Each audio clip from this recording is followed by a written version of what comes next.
사랑과 마음 상담센터에서 보내드리는 이른 아침 햇살 받기 시간입니다. 이 시간 말씀을 통해 나 자신을 성찰하며 하나님의 사랑을 경험하는 시간이 되시길 바랍니다.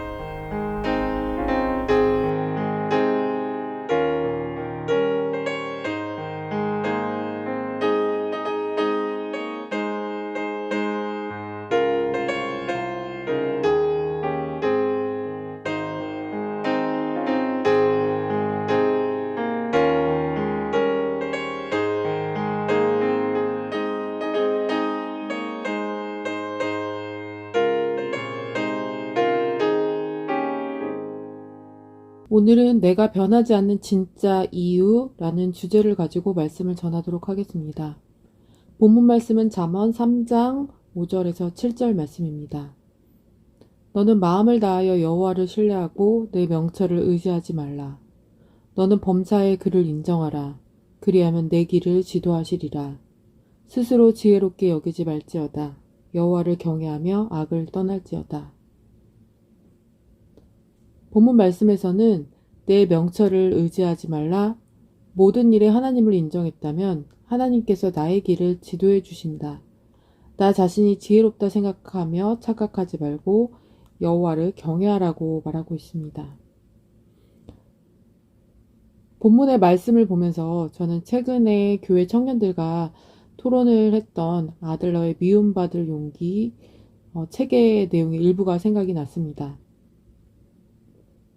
미움받을 용기에 등장하는 한 청년은 과거의 상처에 대한 핑계를 대면서 다른 사람과의 관계를 맺지 않으려고 했습니다. 이 이야기를 들은 철학자는 그 청년에게 거짓말을 하고 있다라고 말합니다. 그것조차 너의 선택이고 너 자신은 지금 거짓말을 하고 있다. 다른 사람과 관계를 맺었다가 상처받고 싶지 않다라는 목적을 갖고 있으니 그 목적을 이루기 위해 누구와도 관계를 맺지 않는 어두운 성격을 택했다라고 말합니다. 또한 지금까지 살면서 어떤 일이 있었든지 앞으로 인생을 살아가는 데 있어 아무런 관계도 없다. 내 자신의 인생을 결정하는 것은 지금 여기를 사는 나다라고 이야기를 합니다. 그리고 인간은 과거의 트라우마에 휘둘릴 정도로 나약한 존재가 아니고 언제나 자아를 결정할 수 있는 존재다라고 말합니다. 많은 사람들이 나는 가정 환경이 안 좋아서 어두운 성격이 되어져 버린 것 같다라고 말을 합니다. 하지만 철학자의 말을 적용한다면 가정 환경이 나빠서 어두운 성격이 되었다라고 말하는 사람은 거짓말을 하는 사람일 것입니다. 지금 여기 현재에 살아가지 못하고 과거에 머물러서 핑계를 대고 있는 자신의 인생을 책임지지 않고자 하는 사람일 것입니다. 내가 진짜 변하고자 하는 의지가 없는 사람이겠죠. 과거 탓, 불우한 환경 탓, 부모 탓을 하거나 주변 사람 탓을 하면서 내 모습을 진짜 보기 싫어하는 사람일 것입니다. 이러한 사람들은 자기 자신이 매우 선하다라고 생각을 하며 살아갑니다. 나에게는 악이 없다고 생각을 합니다. 하지만 마음속에 들어가 보면 이들은 결핍을 충족하려는 무의식의 지배로부터 벗어나지 못한 자들입니다. 어렸을 때 사랑받지 못했고 어두운 환경에서 자랐다면 그 결핍으로 인해 성인이 되어서도 지독한 결핍에 대한 무의식의 회복과 치료를 위한 시도를 끊임없이 하게 될 것입니다. 사실상 제 자신의 모습만 보아도 무의식의 상처와 결핍을 회복하려는 노력을 멈추지 않고 있는 모습을 보게 됩니다. 목사님께서 저에게 자주 해주신 말씀이 있었는데, 너가 어떤 상처와 결핍이 있든 오늘 하루를 충실히 살아가라. 마음속에서 어떤 생각과 감정이 드는가에 영향을 받는 것이 아니라 그러한 현상을 통해 너 자신을 분별하며 하루하루를 성실하게 살아라. 현실을 살아라. 라는 말씀을 많이 해주셨습니다. 그때는 이 말의 의미를 깊이 깨닫지는 못했지만 의지적으로라도 하루하루를 성실히 살아가려는 노력을 했던 것 같습니다. 그런데 이제 와서 보니 이 말은 지금 여기를 살아가라는 의미였습니다. 과거에 매이지 말고 원인론에 입각한 삶을 살지 말고 하나님께서 나에게 부여하신 소명과 목적이 이끄는 삶을 살아가라는 말씀이었습니다. 미움받을 용기에 등장하는 청년의 모습은 저의 모습과 정말 똑같습니다. 과거에 핑계를 대면서 절대 변하려고 하지 않는, 사람들과 관계를 맺지 않으면서 나의 옳다함을 추구하는 모습이 저의 모습이었습니다. 내 생각과 신념이 선이 되어 버려 절대 버리지 않으려 하는 모습이 저의 모습이었습니다. 내 생각은 옳기 때문에 바꿀 수 없어 라고 끊임없이 주장을 했기 때문입니다. 저는 오늘도 지금 여기 현재를 살아가려고 노력했습니다. 저는 과거에는 보고서 하나 제대로 작성할 수 없는 사람이었습니다. 어떠한 프로그램을 끝내고 결과 보고서를 작성한다는 것은 저에게는 할 수 없는 일이었습니다.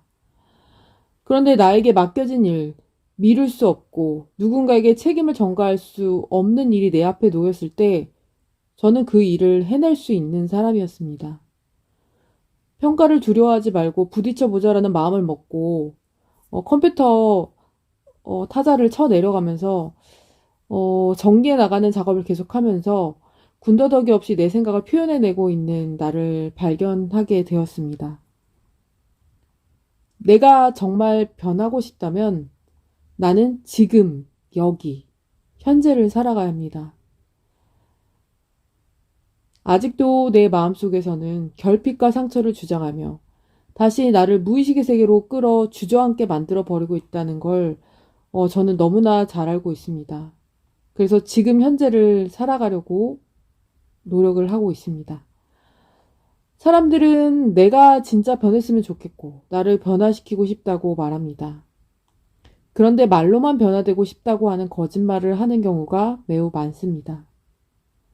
나의 옳다함을 버리지 못하면 나는 변화될 수 없습니다.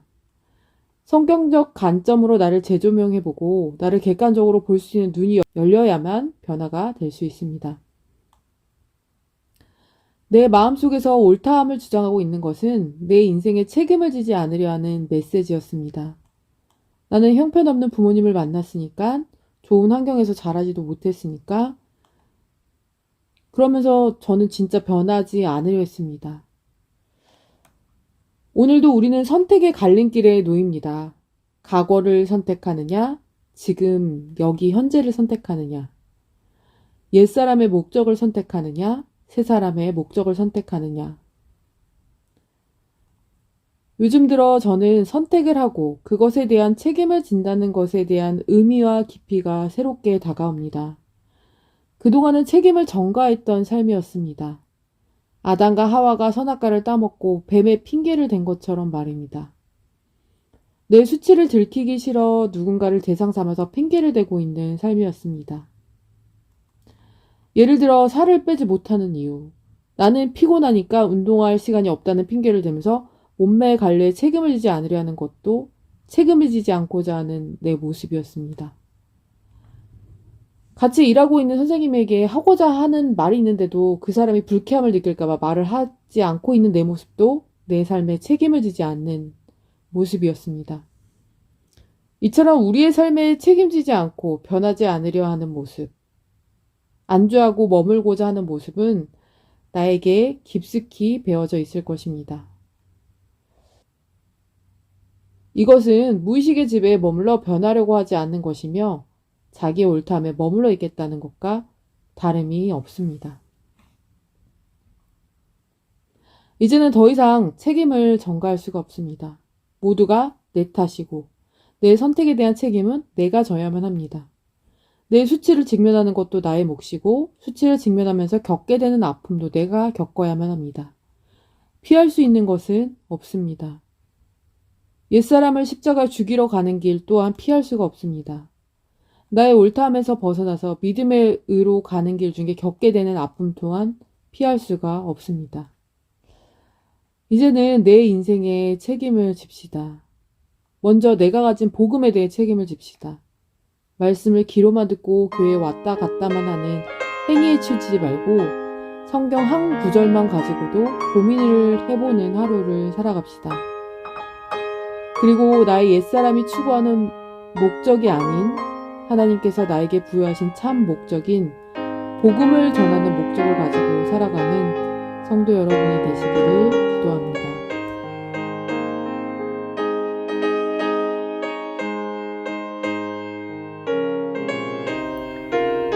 지금까지 사랑과 마음 상담센터에서 보내드리는 이른 아침 햇살 받기 시간이었습니다. 오늘의 말씀을 통해 세상을 이길 수 있는